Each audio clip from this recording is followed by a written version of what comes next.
My $30,000 wage, I concealed from Mom, but MY's son spilled it. So at their anniversary dinner, my card went missing. I only used it for a single minor bill. MY mother murmured. 8 hours passed. My account stood empty. $38,000 vanished. Father smirked. Our kin comes first. I kept quiet. But precisely 7:02 a.m., I accomplished my one silent move, and their phone screen exploded with 53 missed calls. What if the people you love most, the ones who always preached family first, were the very ones draining your bank account dry? For me, that painful truth became undeniable at 12:11 a.m., when my phone lit up with a notification that ripped my world apart. My name is Harold. I'm 37. I'm a general surgeon, a single dad to my amazing 12-year-old, Mason. And in my family, I was the useful one.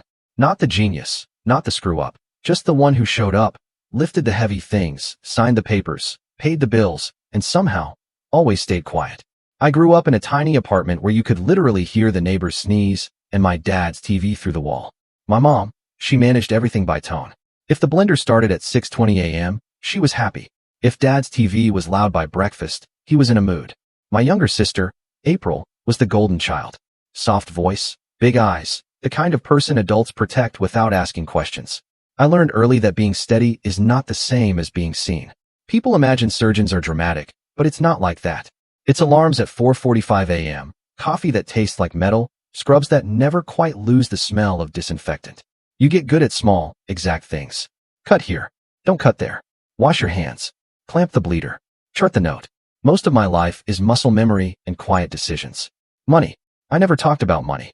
I worked for scholarships, slept in call rooms with my jacket for a pillow, paid back every loan. And I still keep numbers private. Not because I'm ashamed. Because in my house, numbers turn into obligations. If you say you have enough, someone needs it. If you say you don't, you're ungrateful. So, I said nothing. Even when a private clinic added me to their rotation and my best month brought in close to $30,000 with call and cases, I just told Mason I fix bellies and my job is to come home in one piece. That's it. Mason is a literal kid with a loud laugh and zero poker face. He's a good boy who blurts things out. My mother, she loved that about him. She'd crouch to his height, cooing, "Tell me everything, sweetheart. Your dad eats. Your dad sleeps. Your dad keeps secrets." Mason would just shift, uncomfortable, and change the subject. But then came Saturday night. My parents' 40th anniversary dinner. White tablecloths, candles, one of those places where they wipe crumbs between courses and you feel like you're wearing your shoes wrong. We got there at 7:08 p.m. Dad was already on his second glass of wine. Mom had on a shiny dress and her movie star smile. April took pictures with flash, like we were leaving for college. Family together. April sang. "Family first," Dad said, clinking his glass to mine without even looking at me. Dinner was the usual script with new props. "Harold, cut your hair like the anchor on Channel 9. Harold, you should delegate. Harold, don't marry your job." I just chewed and nodded. Mason, bless his heart, studied the menu like it was a treasure map. The check arrived in a small black folder, the bill folded like a secret. I put my card on top. The waiter left. That's when Mom leaned toward Mason, her soft smile looking so generous until you actually heard the words. "Is your dad still underpaid at the hospital?" she whispered. Mason blinked. He looked at me. "I don't, Grandma. I don't know money stuff." "How much does he make?" Mom pushed, her eyes on me, voice sweet. "Ballpark." "Grandma won't tell." Mason flushed. "I saw an email once. 30-something. 30,000 for a month, I think." April gasped like it was a sitcom. Dad set his glass down a little too hard. 30, he repeated, tasting the word. "Interesting." Heat rose in my throat. "Mason," I said gently, "you don't have to. It's family," Mom crooned, tapping the bill. "Family, Harold." She slid her fingers under the leather folder, lifted my card, and gave me a tiny wink. "I'm just running this for one small bill," she whispered. "A silly thing. Help for April. Family first." Dad chuckled. "The surgeon can handle it." Mason looked absolutely guilty. I looked at my hands and did the thing I always do. I breathed. I counted. I let the scene roll over me. No speech. No fight. Not yet. We sang for dessert. We took more photos. I kissed my parents goodnight in the parking lot. The first bank alert hit my phone at 12:11 a.m. Approved. I didn't know it then, but that little whisper over a white tablecloth was the crack where everything slid out. Cash, respect, and whatever version of loyalty we'd been pretending was love. I went home, put Mason to bed, and watched the messages roll in like a slow bleed. I didn't answer. Dad's toast echoed in my head like a bad joke I was too old for. Family first. This didn't start at an anniversary dinner. It started years before, with a list of invisible expectations nobody wrote down because they didn't have to. Harold will handle it. In training, I picked up extra shifts just to keep my lights on and my stomach full. At home, I covered small stuff that grew teeth. Mom's gas bill, Dad's phone, April's car insurance. I'll pay you back Friday, promise. Fridays came and went. The promises rolled like marbles into dark corners and stayed there. It's hard to explain this to people who didn't grow up like us. If you're quiet and competent, your family builds a staircase on your back and calls it love. I carried them for years because that's what good sons do. Also, because I was terrified of being called selfish. April never got that word. April got special, sensitive, just needs a little help. We used to joke that April could turn a parking ticket into an essay. Messed up system, she'd say, and someone would pay it. Usually me. She cried pretty and said sorry, like a poem. Back then, I didn't have $30,000 months to hide. I had $2,300 in checking and a loan payment that made me nauseous. When the private clinic brought me in, and I finally saw a runway, I told myself, stay small, stay quiet. Stack your own oxygen. Savings for a down payment. A fund for Mason at 18. Fix the old Corolla and keep it until it dies. No photos. No flex. No telling mom. But in my family, silence is a provocation. If you don't say it, they ask. If you refuse, they guess. If you deflect, they resent. One night, at 9:37 p.m., Mom called. Your sister has an opportunity, she chirped. A certificate program. It will change everything. How much? I said automatically. Only a little, she sang. $1,500 now, $1,500 next month. Nothing for a surgeon. I can't, I said. Dead air. Then, the voice that freezes rooms. Excuse me. I'm putting money aside for Mason and a place closer to the hospital, I explained. I'm not a bank. You sound cold, she hissed. We raised you better. Family first. She hung up. 4 minutes later, April texted, you're cruel. Mom won't sleep now. Blue hearts. And a crying emoji. That was the first time April called me cruel. The second time was when I wouldn't co-sign a lease for a loft with exposed brick and rent larger than her income. The next morning, Dad waited outside the hospital, arms folded like a bouncer. You're not leaving your sister on the street, he said, keeping his voice low. I'm not her guarantor, I replied. I'm a surgeon. I cut people open and try to send them home alive. That's my job. He squinted. You used to be humble. I'm the same, I said. The expectations changed. The family gave you everything, he spat. Images flashed, me busting tables in college. Me studying in a hallway because the library was full. Me taking out loans. Selling my guitar to clear a balance that wasn't mine. I said nothing. Silence is my oldest language.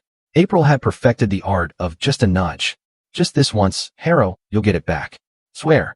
Send your routing number. I'm short by nothing. Nothing. Turned out to be $280. Then $340. Then $560. None of those numbers breaks a man. But together, they teach him people will stand on his shoulders as long as he doesn't shake. With Mason, it's different. Spending on him isn't a question. Shoes for his weird feet. Books that smell like new paper. Therapy when he started to stutter because my schedule made him chew his nails until they bled. Being his dad is the one bill I pay smiling. But I also learned to guard his innocence from my family's relentless curiosity. Mom treats kids like tiny microphones. What does Daddy do? Does Daddy keep money in envelopes? Does Daddy have a secret account? She says it like a game. It isn't. When the clinic contract kicked in, I promised myself I'd be boring. I wanted a key to a place where I could sleep between cases if I had to. I wanted a savings account with a name on it. Mason, 18.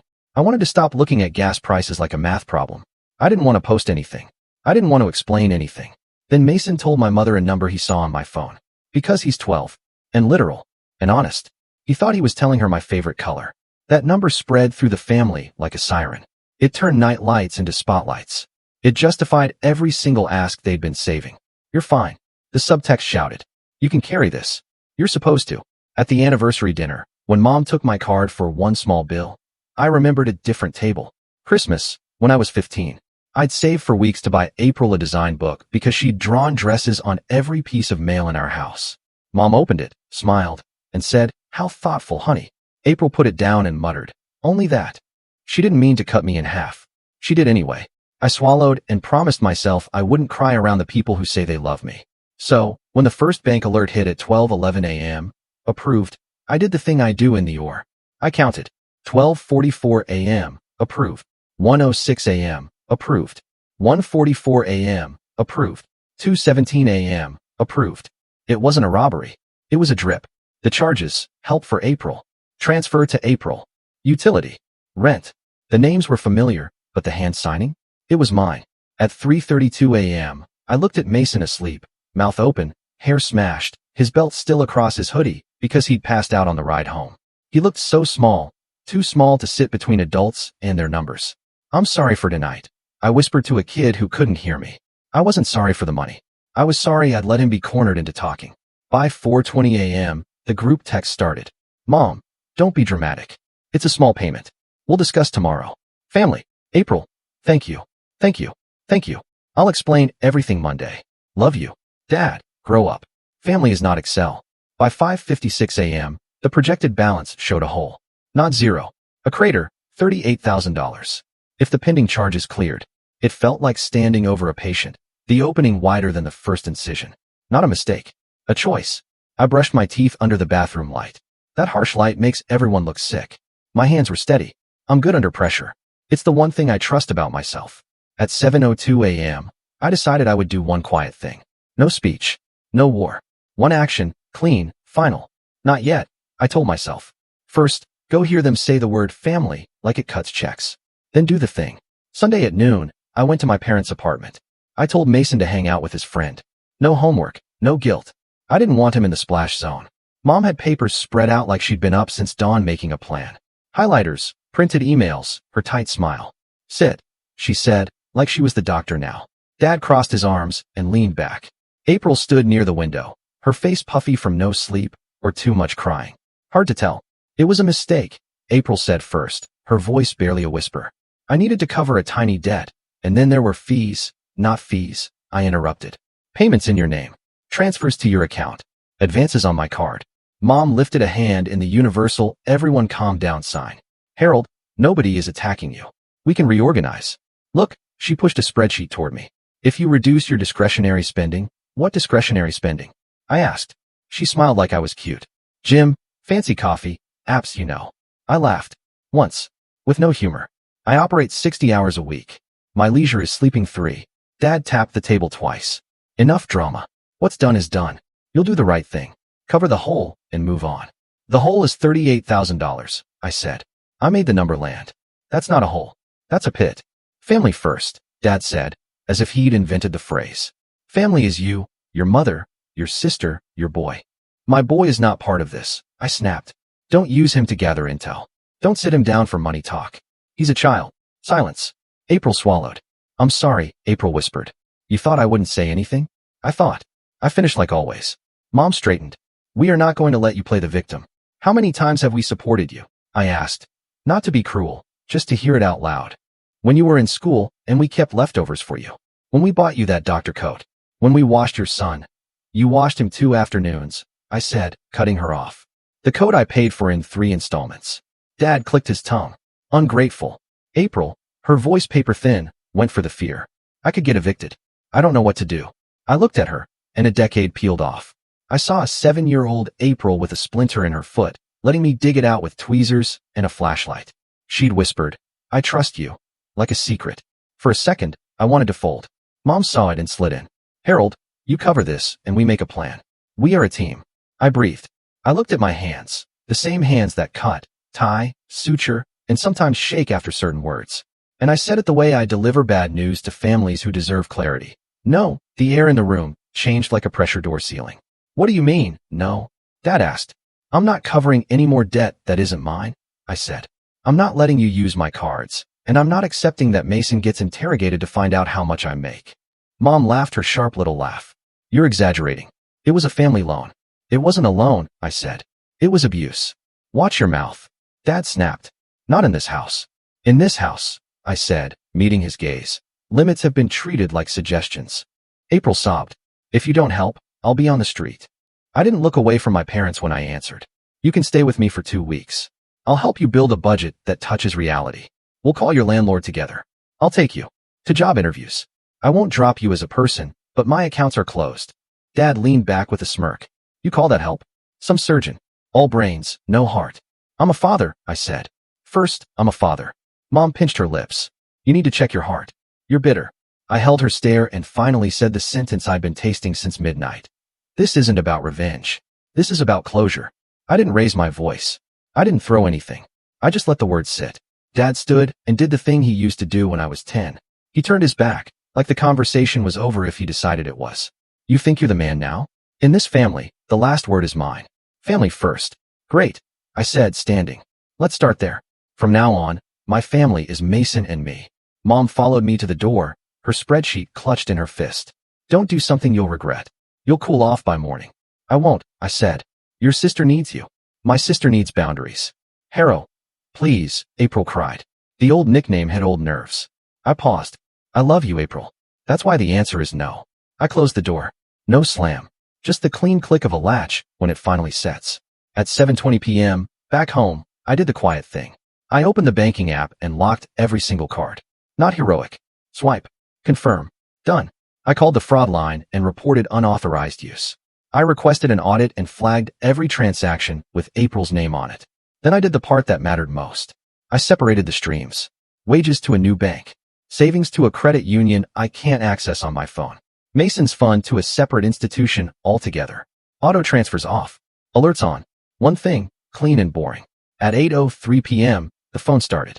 Mom, don't be extreme. I reversed a bit. Dad, you're a disgrace. April, I'm coming over. I'm sorry. I'm sorry. I'm sorry. I put my phone face down. I made scrambled eggs and toast for dinner with Mason. We talked about his science homework. The heart beats with electricity, Dad, not magic, and argued about whether ketchup belongs on eggs. We watched a dumb movie. At 10:41 p.m., I muted the family group. Monday, 7:02 a.m. The minute I promised myself. I sent one text. The whole policy. In lowercase. No swears. No theater. 1. I do not lend or share cards. 2. I do not co-sign or guarantee. 3. I do not pay other people's debts. 4. Do not ask Mason about my money. 5. If you need help, I define it, and I set the terms. If charges continue, I file a formal report. H. I send it to Mom. To Dad. To April. Free blue checks. 9 minutes of nothing. Then the flood. 7:11 a.m. First call. 7:12 a.m. Second. 7:13 a.m. Third. By 8:26 a.m., there were 17 missed calls. By 9:50, 31. By noon, 53. My pocket buzzed like a cheap drill. Mason glanced at the screen on the ride to school and raised his eyebrows. That's a lot, he said. It's noise, I told him. Noise goes down. In the OR that afternoon, between a gallbladder and a hernia, I took a deep breath and let the room do its job. The OR is a church for people who don't pray. The patient's body doesn't care about family politics. The scalpel doesn't know who's in your phone. At 1:55 p.m., my email chimed. The bank had frozen $18,000 in transactions pending investigation. Not joy. Relief. With a half-life. That evening, April showed up at my door with a backpack, eyeliner smeared, hair shoved into a knot. Can I stay 2 weeks? She said. No makeup voice. No performance. Yes, I said. With conditions. Anything, she whispered. Phone off at 10:30. No online shopping. Tomorrow you go to the front desk interview I lined up at the clinic. I'll pay your bus this week. That's it. Tonight, we build a budget that has numbers, not wishes. She nodded. Cried a little. I made tea. At 9:12, we opened her bank app and wrote down every subscription, every delivery, only $9.99. For the first time, her spreadsheet had no Herald column. It had income, rent, food, debt. It looked like a real life. Mom pivoted to health. Texts about blood pressure, dizziness, your father can't sleep. At 10:02, she sent a photo of a home cuff. 148.92. I'm not a cardiologist, but I can read numbers.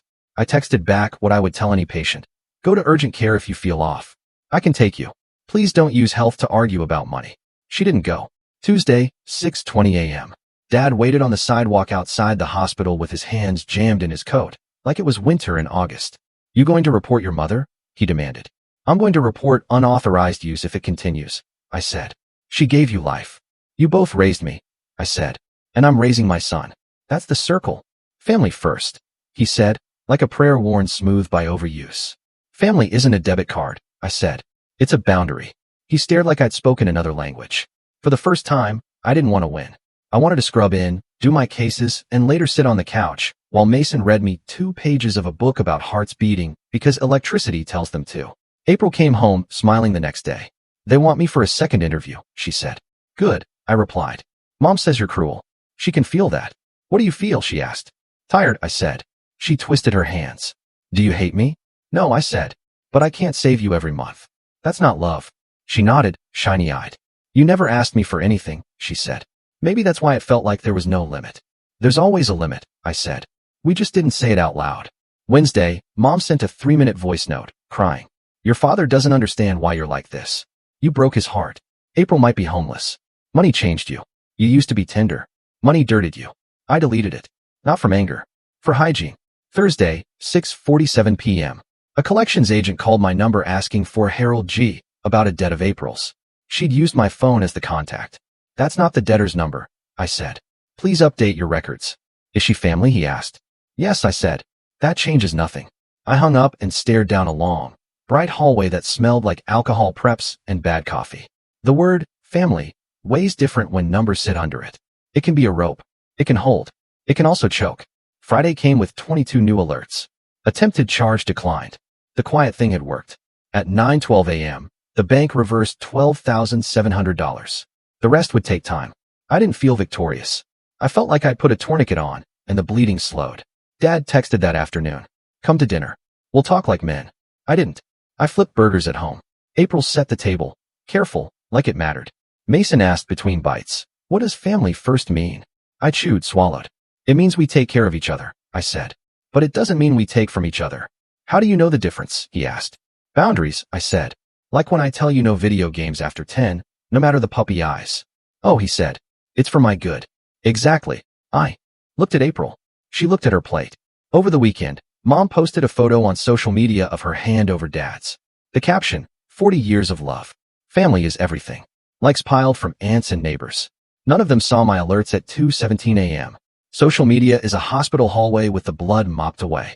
Sunday, 7:04 p.m. I sent one more message to the family group. I love you. If you want to talk, Sunday 5 p.m. at my place. Mason present. No yelling, no guilt. Bring a pen and paper so we can write down boundaries. If not, we can take some time without talking. 2 hours of silence. At 10:01, scene. At 10:15, Dad left the group. At 10:18, April, I'll come. At 10:23, Mom, don't impose rules on me. I didn't respond. Monday morning, 7:02 a.m. I checked my phone. Total missed calls from yesterday, 53. Each one felt like an old habit pounding at the door. Open up. Be the kid again. I didn't. I drove to the hospital and scrubbed like always. In the OR, closing a neat line of skin with a running subcuticular, I said this sentence to myself one more time. Not a slogan. A fact. This isn't about revenge. This is about closure. There was no movie ending. No confessions. No hugs. No speeches. Boundaries don't end with fireworks. They end with repetition. April took the front desk job. She hated the uniform, but she liked seeing her own paycheck. 6 weeks later, she moved into a small apartment she could afford. Sometimes she texts her budget at midnight. I answer the next morning with one word. Good. Mom still sends health updates when she wants attention. I reply like a doctor. Go to urgent care if you don't feel well. She hasn't touched my account since. We talk about Mason's school and her plants. Nothing deeper. It's thinner now, but it's clean. Dad keeps his distance. He said family first, once more. I told him exactly. Me and Mason. He didn't argue again. The bank returned part of the money. Not all, but enough. The real win is the silence. No more late night calls. No emergency messages. No guilt paragraphs. My home finally sounds like a place where I can breathe. Mason still blurts things. He once told his teacher, I sew people together. But he also drew a picture of us holding a giant key. It's a boundary, he said. It's on the fridge. I used to think love meant paying the bill. Now I think it means knowing where the table ends. If you need permission, here it is. It's okay to stop being useful when useful means being drained. It's okay to define family as the people who don't demand proof. I'm still Harold. Surgeon. Dad. Quiet man who finally sleeps through the night. I don't lend cards. I don't co-sign. I don't explain my income through my kid. I still answer the phone for help, not manipulation. I still help, but on my terms. This journey was tough, but it gave me something invaluable. Peace. I'm curious. Have any of you had to set firm boundaries with family or redefine what family first truly means? Share your thoughts, your experiences, everything in the comments below. I'll be reading every single one.